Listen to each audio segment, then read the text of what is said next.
Hey everyone, welcome back to Indicted TV. I'm your host Negra. Don't forget to like, share, and subscribe, and follow us on Instagram. Also, quick shout out to our sponsors, Royalty Honey.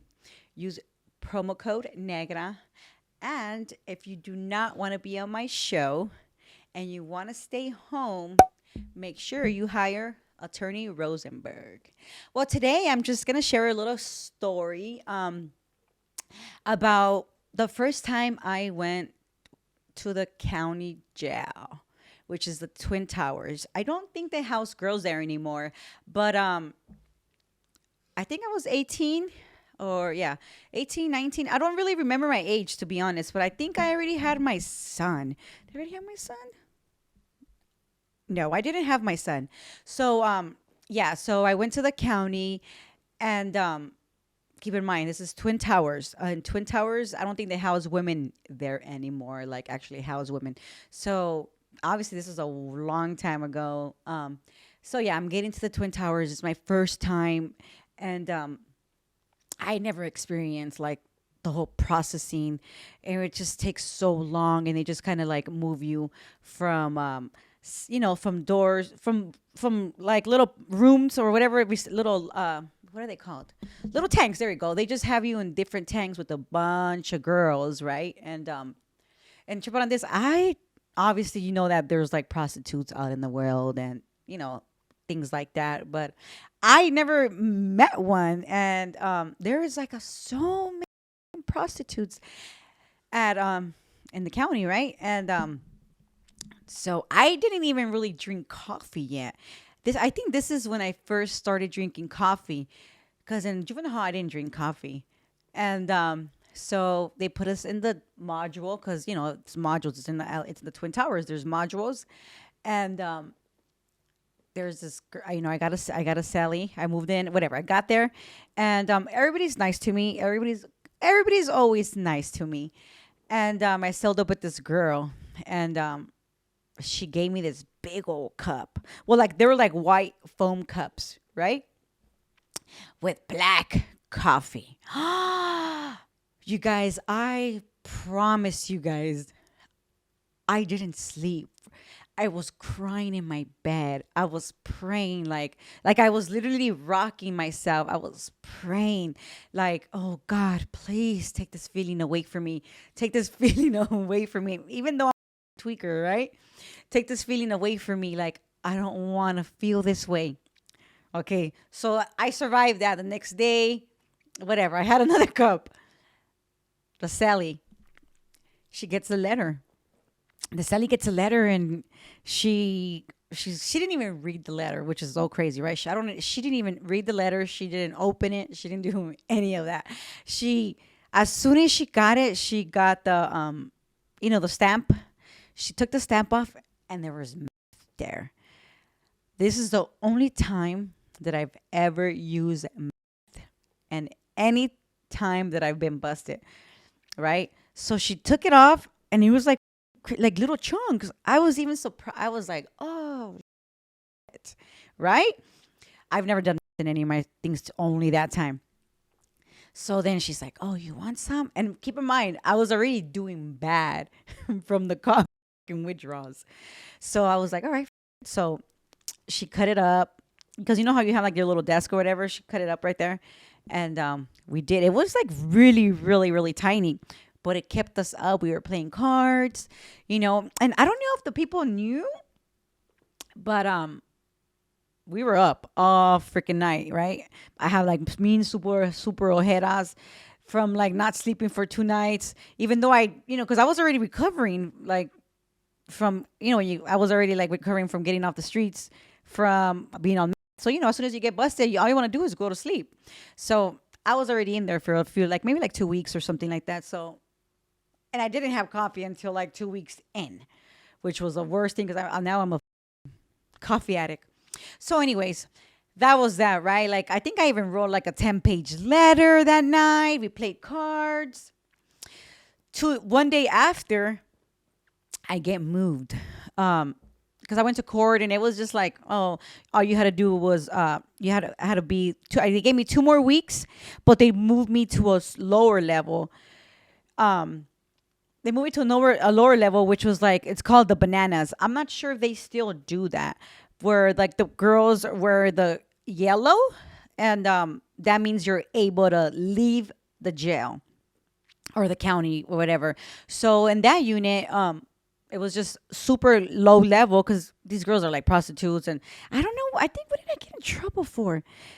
I think I got caught stealing something, and it was like nothing. They couldn't like it was just nothing. Plus, I was on probation, so that thing it was just like a little probation violation, and yeah, I think it was just a little probation violation. So they moved me to like I said, to the banana module, and there it was probably only like six girls. It was like a normal module, but it was only like six or seven girls, but we always wore yellow, and we were able to leave. Like, and we would wake up at 4 in the morning, and we would go through the processing. We would, put us in the tank. They would search us, and then we would get in the van, and they would take us, and they would take us to like different offices. Like, let me see. They took us to Silverbrand, which is the women's prison that closed down, that it's like super haunted. I never been to. I mean, I went there one time to go visit a lady, which was like my mom's friend, and I think I was like 9 years old or 10. I don't remember, right? But we went there, and you were able to feel like the super bad energy that was left there. I guess people were like raped, people hung themselves. It was just really a bad place. I mean, all prisons are bad places because a lot of bad things happen. From all the bad energy that goes in there. There's a lot of bad things that go in prison. And mainly, I feel like mainly in men prison. I guess, and I say that because I never really experienced it, all the bad shit, thank God, right? But yeah, so being a banana, they take you out, you go to different places, different offices, and you just pick up trash, but they're like super nicer to you. It's not like the deputies don't talk to you all crazy because they know that you're just there for like some stupid, and you just have to stay there. And so yeah, and every time you would come back, you have to go through the whole, you'd be in a tank. They have to strip you down, and literally strip you down and take you to a shower. Like, I don't know. I don't know why they would make us shower. Like, I don't know if they make us shower. Like, they would think that we would like be putting drugs in our skin. I don't know, but they will make us shower. And I never, how they do like the home the release programs where you let you go home, and you have to come and stay in jail for like Saturday and Sunday. It was like a weekend program type of thing. So they were, I guess they would house both of them together. So that's how it was. Like, I think I only did there like for like 2 weeks, but this is just like a little story of something that I just remembered, and just to give you guys just to drop this little episode for you guys. But yeah, I didn't have no visits that whole month, which was obviously, I can't expect my mom to come visit me. It was just a month, and she's already over it. Me always not caring, things like that, about me not caring about anything that she says, but just me being disrespectful. I should just say that's the best words to use. Being disrespectful towards my mom and not listening. Oh, but anyways, so yeah, it was just like a quick little story that I wanted to share of being a banana and being in the Twin Towers. And I never, I never thought that I would even be able to be, because I remember I would see the girls outside, like, oh, or even the guys that they were just outside picking up trash in the yellow. Like, I didn't know what that was all about. And when I was able to be that, it definitely, you do get treated way better. You do go through the process, and the strip search every day, like 4 times a day. Um, but I guess that was like the craziest thing. But just getting strip search always, and it's like you have to like bend over and like literally like spread everything and cough, and sometimes you have a certain sheriff that doesn't like the way you cough, they'll make you do it again and again. And if they don't like it, they're just gonna be dicks, you know? So imagine having to do that like for like 2 weeks, getting strip shirt 4 times a day. That was kind of that was always intense, you know.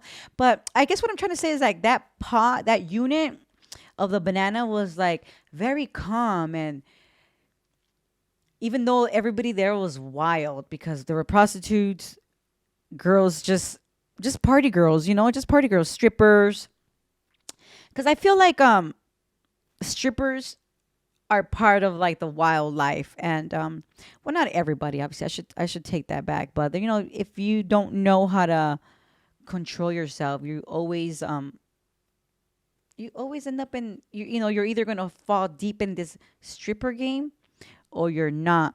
And I say this to say this because the girl that I met, and she was a stripper. She had beautiful long hair, real thick. She was really really pretty. And she told me, she's like, you know what, being a stripper, it was like the best thing that she chose in her life, but the worst thing she chose, because now she was just this girl, being a stripper.